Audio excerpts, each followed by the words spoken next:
Eu sou o Dr. Rafael Manzini, cirurgião plástico dedicado às cirurgias plásticas do pós-gestacional. Tema bem interessante para a gente conversar hoje.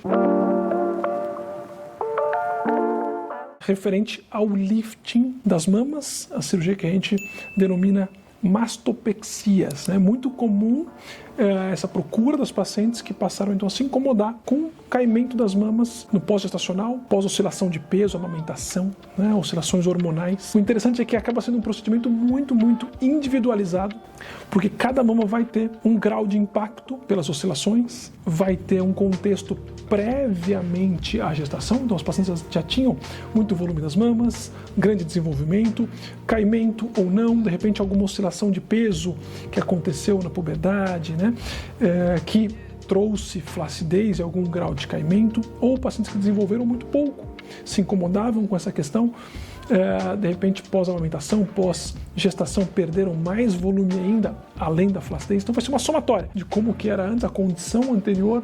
Tem pacientes que já tiveram algum histórico de cirurgia das mamas prévio à gestação, por exemplo, uma redução mamária ali, uma mama muito grande que incomodava, trazia desconforto das costas, da musculatura cervical. O paciente fez uma redução de mama e depois das amamentações, gestações, o paciente teve mais impacto e se incomoda novamente, vem para correção, para tratamento novamente das mamas. Ou o paciente, por exemplo, já colocou o implante, colocou prótese mamária antes das gestações e agora cursou com flacidez, pós-gestações, amamentação e vem para uma troca de prótese, uma mastopexia.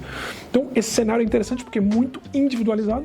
E quais são as nossas possibilidades? Então as cirurgias, elas basicamente vão focar muito no tratamento do excesso de pele, justamente para conseguir esse lifting, esse reposicionamento. A gente precisa tratar muito bem esse excesso de pele. Então são cirurgias delicadas, porque a gente precisa de reposicionamento da areola, a gente precisa trabalhar cicatrizes muito bem posicionadas, com um cuidado técnico de execução muito delicado e com um cuidado pós-operatório para a gente ter a melhor possibilidade de cicatrização possível. Claro que é muito individual, mas conta demais essa parte técnica, planejamento e cuidados de pós-operatório, tá?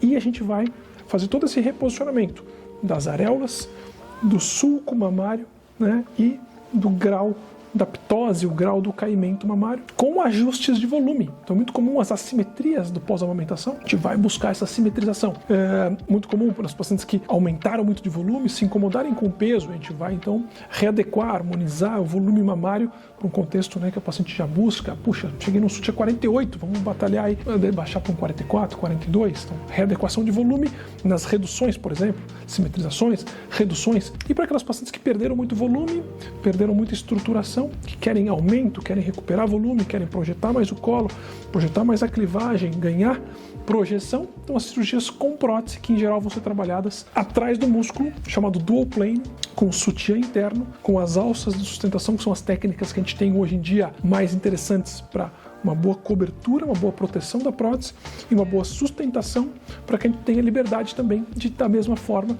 que nas reduções, nas mastopexias sem prótese, tratar o excesso de pele, fazer esse remodelamento, fazer o lift. E por último, a lipoenxertia, que é uma ferramenta que a gente usa de rotina, captar gordurinha em algum local para fazer o refinamento de contorno, de simetrização com as injeções de gordura superficiais.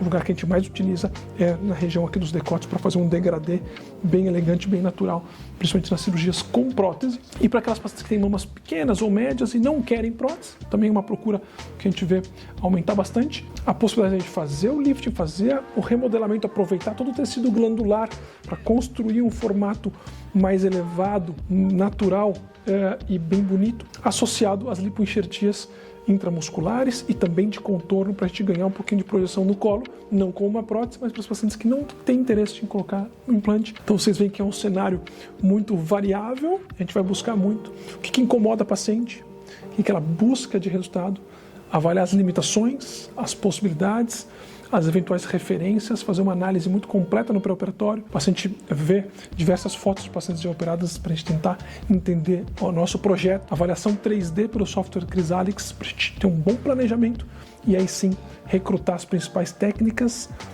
tecnologias, cuidados estrutura hospitalar, anestésica, para a gente poder desempenhar ali a melhor cirurgia possível, e aí muito cuidado no pós-operatório. Então, as mastopexias, cirurgia que a gente gosta muito, que a gente percebe o quanto melhora a autoestima das pacientes quando realmente estão incomodadas com aquela questão e procuram a cirurgia plástica para esse ajuste das mamas aí do pós-oscilação da gestação.